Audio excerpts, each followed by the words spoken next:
জয় সৈনিক, এখন লড়াই করো, কে বলো না জিয়ানা।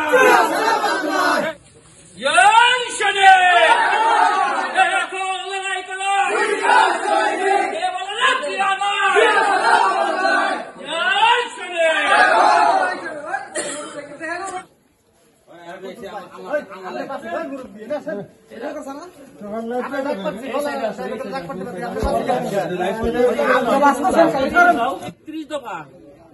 ইঞ্জিনিয়ার মনিরুল ইসলাম খান শান্ত দাদার দিক নির্দেশনায় আমরা আজ এই কর্মসূচি বাস্তবায়নে করতেছি।